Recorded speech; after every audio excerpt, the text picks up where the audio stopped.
Welcome to all in GDC nursing classes. This is Divyanshi. आप मेरे साथ पढ़ रहे हैं child health nursing part second, BSc nursing sixth semester का ये आपका सब्जेक्ट है जिसमें हमने स्टार्ट करा है चैप्टर सेकंड, जिसमें आज हम डिस्कस करने वाले हैं disorders of I, year and skin. हम आई, ईयर एंड स्किन प्रॉब्लम को डिस्कस करेंगे, जिसमें आई प्रॉब्लम में हम रिफ्रैक्टिव एरर कंडीशन के बारे में स्टडी करने वाले हैं, ईयर ओटाइटिस मीडिया कंडीशन को डिस्कस करेंगे एंड स्किन डिसऑर्डर में हम एटॉपिक डर्मेटाइटिस को डिस्कस करने वाले हैं। सबसे पहला हमारा डिसऑर्डर है refractive error disorder. Refractive error disorder आपने अडल्ट हेल्थ नर्सिंग में पढ़ा होगा। यहाँ पे बच्चों में देख रहे हैं कि रिफ्रैक्टिव एरर प्रॉब्लम किस तरीके से पीडियाट्रिक पॉपुलेशन को अफेक्ट करती है। रिफ्रैक्टिव एरर में होता क्या है, ये कैसी कॉमनली कंडीशन है जिसमें एक जो आई होता है उसमें इनेबिलिटी हो जाती, जिसकी वजह से जो लाइट है, जो आई का शेप है, ये अबनॉर्मल वे में होता है, जिसके जो प्रिवेंट करता है जो डायरेक्टली लाइट का फोकस होता है रेटिना पे उस पर होने से, जिसकी वजह से क्या कॉज होगा, ब्लड विजन कॉज होता है। रिफ्रैक्टिव एरर है क्या, ये कॉमन कंडीशन है, कॉमनली देखी जाने वाली कंडीशन है जिसमें विजन प्रॉब्लम लीड करता है बच्चों के अंदर, that can affect there learning problem. अगर बच्चों का विजन अच्छा नहीं होगा, वो अच्छे से देख नहीं पाएंगे, तो उनमें क्या होगा, लर्निंग प्रॉब्लम होगी, डेवलपमेंटल डिले भी हो सकता है and overall quality of life बच्चों की अफेक्ट होती है। It occurs when the shape of the eye prevent the light from focusing correctly on the retina। इसमें होता क्या है, जो शेप होता है आई का, ये प्रिवेंट करता है लाइट को डायरेक्टली रेटिना पर आने से या फिर फोकस करने से, जिसकी वजह से ब्लड विजन कॉज होता है। इसमें टाइप्स भी होते हैं, नियर साइटनेस, फार साइटनेस, मायोपिया, एस्टिग्मेटिज्म, ये सारे ही कंडीशन इसके अंदर आते हैं। एडल्ट हेल्थ नर्सिंग में इसके बारे में आपने डिटेल में पढ़ा होगा। यहाँ पे हम सिर्फ ओवरऑल एक ओवरव्यू ले रहे हैं। डेफिनेशन क्या है, refractive error is the condition where the eyes refractive system means cornea and lens. Cornea क्या काम करता है, कॉर्निया डोम शेप्ड एक ऑर्गन है, आई ऑर्गन है। इसमें क्या होता है, ये अलाउ एक विंडो की तरह से काम करता है, जिसके थ्रू जो आई में जो बाहर से लाइट है वो एंटर करती है कहाँ पर, रेटिना पर। वही सेम जैसे कॉर्निया का काम है, ऐसे ही लेंस का भी काम है, ये भी लाइट को फोकस होने के लिए हेल्प करता है रेटिना के ऊपर। ये दोनों जो स्ट्रक्चर है आई के अंदर, ये डैमेज हो जाती है, जिसकी वजह से fails to focus light properly resulting in blurred vision, जिसकी वजह से जो लाइट है प्रॉपरली फोकस नहीं कर पाती and that lead to the blurred vision. अभी जैसे कि मैंने बताया इसके अंदर टाइप्स भी आते हैं, तो हमारा पहला टाइप है मायोपिया, जिसको हम कहते हैं नियर साइटनेस। क्या कहते हैं, नियर साइट। अच्छा, जब जैसे ही इसका वर्ड है जस्ट इसका अपोजिट होता है, लर्निंग के लिए बहुत ही इजी है ये। कैसे, नियर साइटनेस मीन लोगों को क्या है, क्लोज ऑब्जेक्ट तो क्लियर दिख रहा है, नियर का ऑब्जेक्ट तो क्लियर दिख रहा है, नियर साइटनेस है पेशेंट को, क्लोज का ऑब्जेक्ट तो वो अच्छे से देख पा रहे हैं, पर दूर का ऑब्जेक्ट उन्हें क्लियर नहीं दिख रहा है। बट डिस्टेंट ऑब्जेक्ट आर ब्लरली, दूर डिस्टेंस में जो भी ऑब्जेक्ट रखा है उसका विजन कैसा है, ब्लर्ड है, वो क्लियर वे में नहीं दिख रहा है। हाइपरोपिया क्या होता है, फार साइटनेस होता है। डिस्टेंट ऑब्जेक्ट, इसमें क्या होता है, मायोपिया का जस्ट अपोजिट होगा। डिस्टेंट ऑब्जेक्ट तो पेशेंट को क्लियर दिख रहा है, लेकिन पास का ऑब्जेक्ट पेशेंट को क्लियर नहीं दिखता है। बट क्लोज ऑब्जेक्ट आर ब्लरली, जो पास में चीजें रखी गई हैं वो उसका विजन कैसा होगा, ब्लर होगा, बट दूर का जो विजन है वो पेशेंट का क्लियर होता है, उसमें कोई भी प्रॉब्लम नहीं होती। एस्टिग्मेटिज्म में क्या होता है, blurred vision at all distance due to irregular shape of the cornea and the lens. Cornea और लेंस का अबनॉर्मल शेप होने की वजह से जो मतलब कि डिफरेंट जो एरिया है वहां पे पेशेंट अच्छे से नहीं देख पा रहे होंगे। एनिसोमेट्रोपिया क्या होता है, डिफरेंट रिफ्रैक्टिव एरर।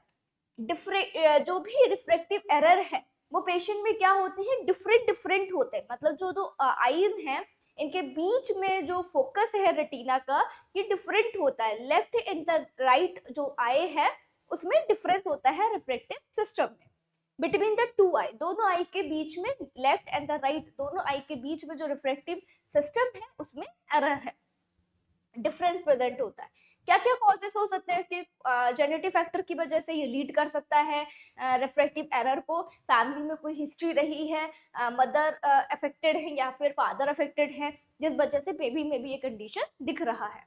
अब नॉर्मल आई ग्रो, या तो बेबी का जो आई है वो बहुत ही ज्यादा इलोंगेटेड है या फिर शॉर्टेंड है, सिलियरी जो मसल्स हैं वो अच्छे से वर्क नहीं कर रहा है या फिर वो पैरालाइज हो गए हैं।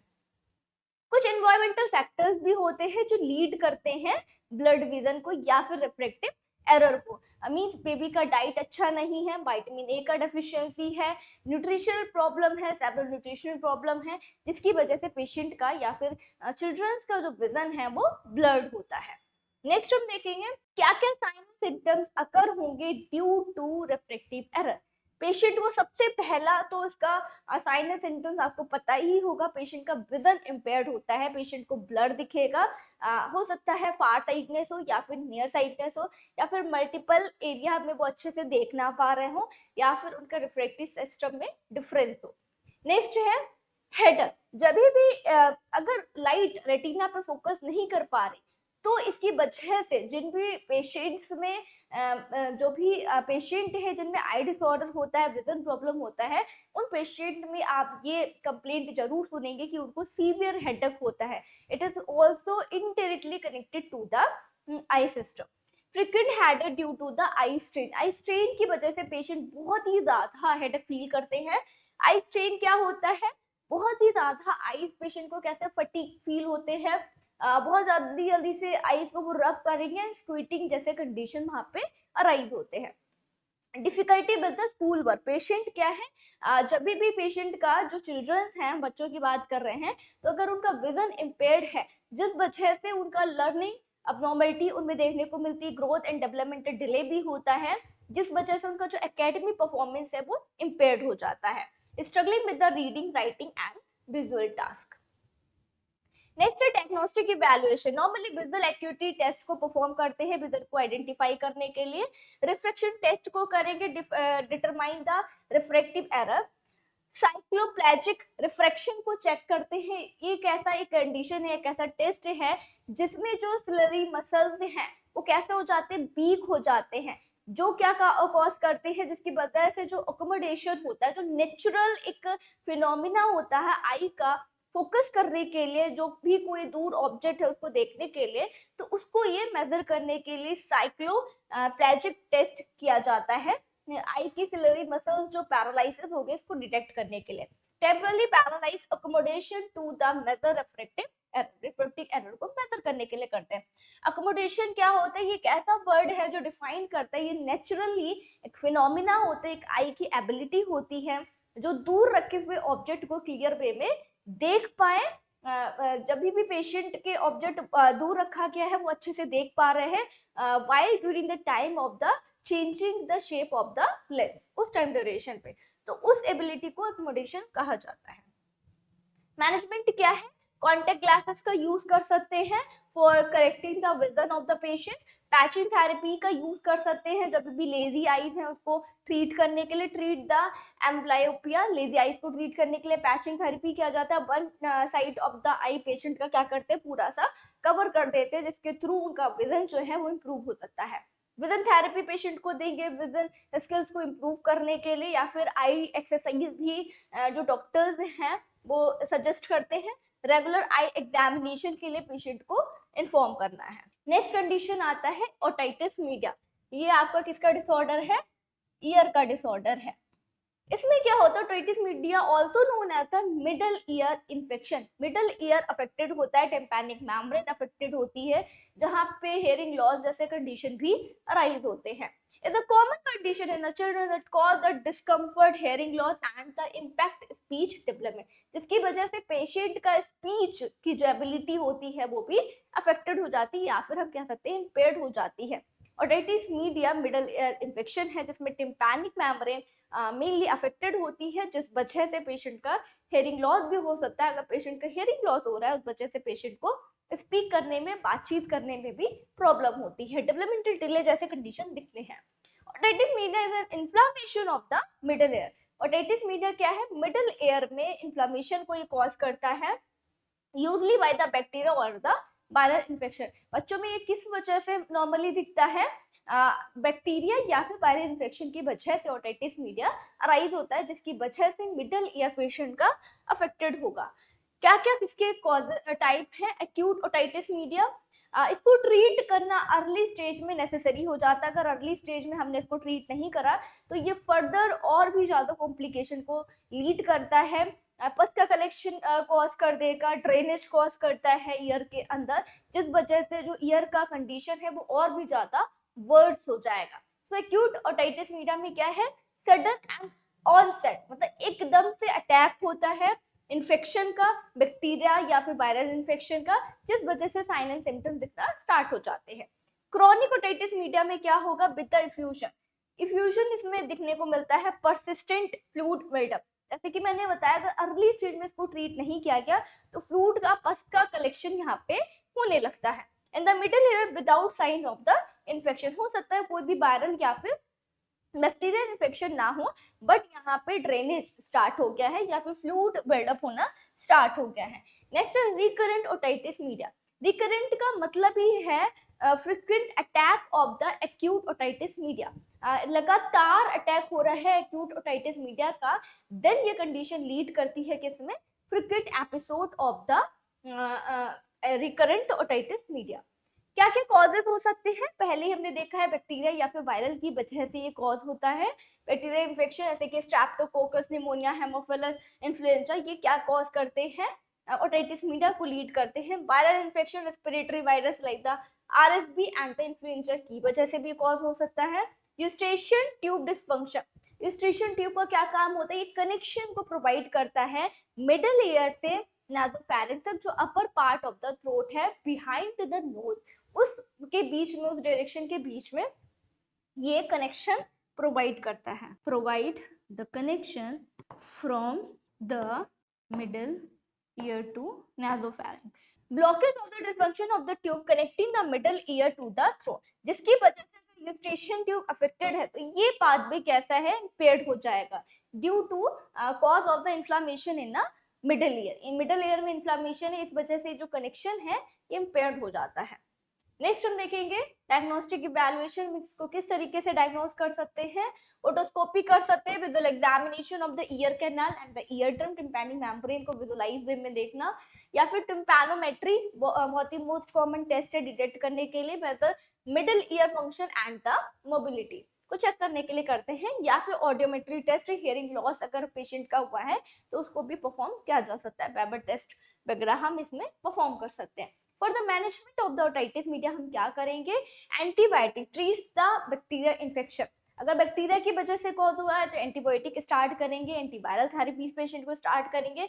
एंड यहाँ पे इन्फ्लामेशन होता है जिस वजह से एंड फ्लूइड भी बिल्डअप हो रहा है तो पेशेंट पेन भी फील करते हैं, तो आइबुप्रोफेन एंड सीटामाइनोफिन जो टैबलेट्स हैं यहाँ पे इंपॉर्टेंट होती है, पेशेंट को एडमिनिस्टर करनी है।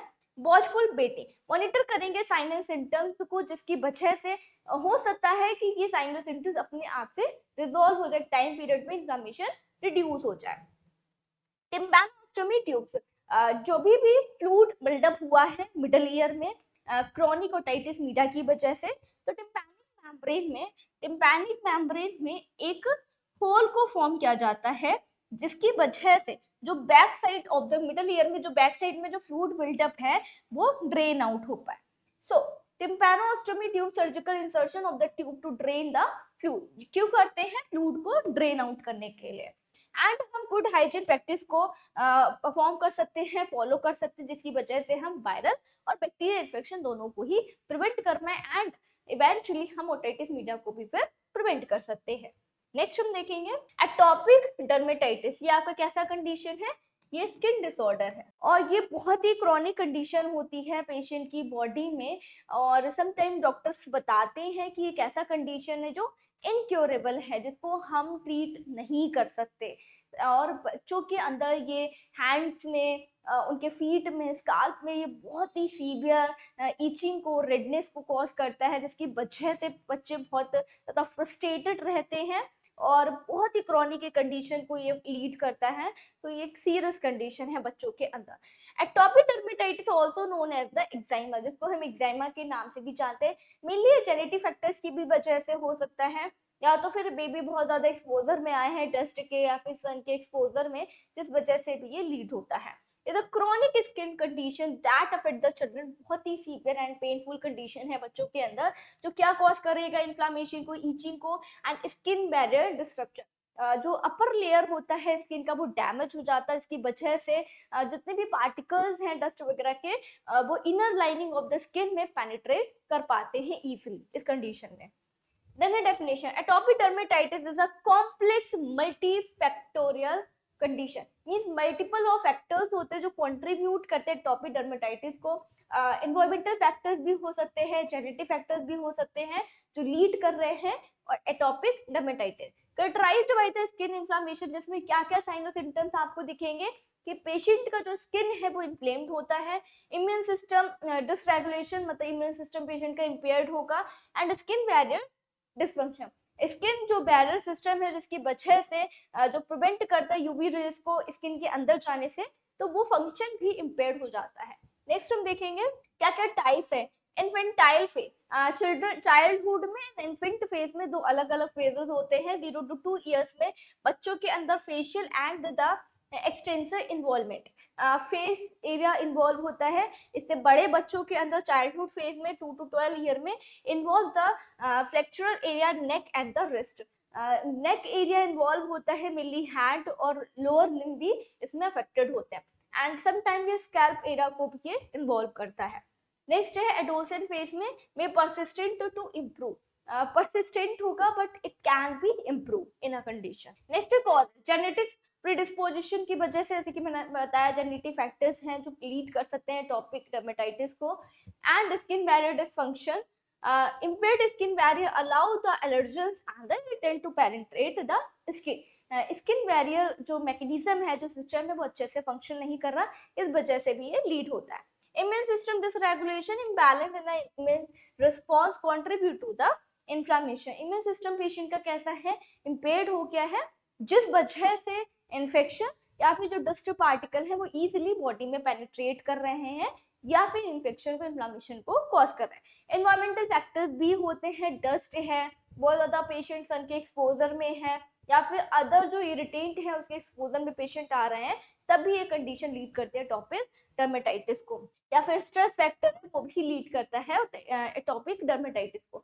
साइन एंड सिम्टम्स में क्या होगा, स्किन डिसऑर्डर है तो हमने पहले ही देखा था क्या क्या कंडीशन हो सकती है, इन्फ्लामेशन हो सकता है, पेशेंट इरिटेंट फील करेंगे, इचिंग होगी बहुत ही ज्यादा, सो इचिंग इंटेंस परसिस्टेंट होगा, स्किन लीशंस दिखेंगे रेड कलर के, विजुअलाइज ब्लिस्टर जैसे फॉर्म में हो सकते हैं, ड्राई स्किन होगा, xerosis increased in skin pH, pH level patient का बहुत ही ज्यादा हो जाता है, इस वजह से स्किन जो है पेशेंट की वो बहुत ज्यादा ड्राई हो जाएगी। इसी के साथ साथ पेशेंट जब भी बहुत ज्यादा ईचिंग हो रही है, इन्फ्लामेशन है, स्किन में इरिटेशन फील हो रहा है, तो पेशेंट बहुत ही ज्यादा फ्रस्ट्रेट होंगे, एंड इसी की वजह से पेशेंट का स्लीप डिस्टर्बेंस भी होगा, पेशेंट अच्छे से सो नहीं पाएंगे। डायग्नोस्टिक इवैल्यूएशन में हम क्लिनिकल मैनिफेस्टेशन कर सकते हैं, साइन एंड सिम्टम्स को इवैल्यूएट करेंगे फाइंड आउट करने के लिए कि which kind of skin disorder बच्चे को है या फिर किस डिसऑर्डर से बेबी सफर कर रहा है।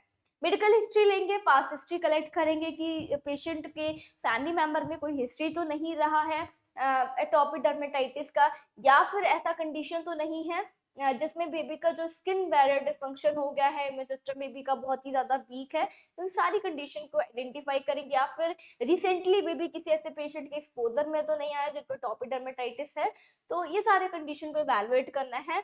एलर्जिक टेस्ट करेंगे, एलर्जिक टेस्ट में फाइंड आउट करेंगे कि पेशेंट को किस पर्टिकुलर चीज से स्किन एलर्जी है, सो दैट हम उसको प्रिवेंट कर पाए। मैनेजमेंट, टॉपिकल कॉर्टिकोस्टेरॉइड्स दे सकते हैं, मॉइस्चराइजर का यूज करेंगे, जो स्किन बहुत ज्यादा ड्राई हो गया है उसको नरिश करने के लिए, हाइड्रेट करने के लिए। कॉर्टिकोस्टेरॉइड इन्फ्लामेशन को, स्किन इन्फ्लामेशन को इम्प्रूव करने के लिए देते हैं या फिर रिमूव करने के लिए। टॉपिकल इम्यूनो मॉड्यूलेटर्स का यूज करते हैं क्योंकि हमें इम्यून सिस्टम को इम्प्रूव करना, अगर पेशेंट का इम्यून सिस्टम अच्छा होगा तो वो इन्फेक्शन से अच्छे से फाइट कर पाएगा उनका बॉडी, और जो हीलिंग है वो और भी ज्यादा अच्छे से, प्रोग्नोसिस जो लेवल है वो अच्छा होगा।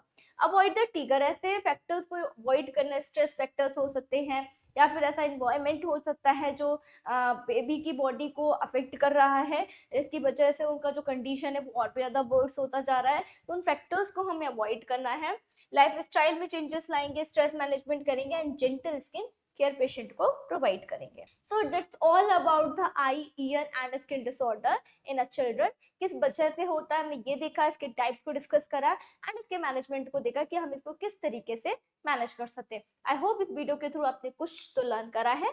जो भी आपने लर्न करा उसको कमेंट सेक्शन में बताना मत भूलिएगा। वीडियो को लाइक करिए, चैनल को सब्सक्राइब करिए एंड ज्यादा से ज्यादा इस वीडियो को अपने दोस्तों के साथ में शेयर भी करिए। फिर मिलेंगे एक नए वीडियो में एक नए टॉपिक के साथ। Thank you class.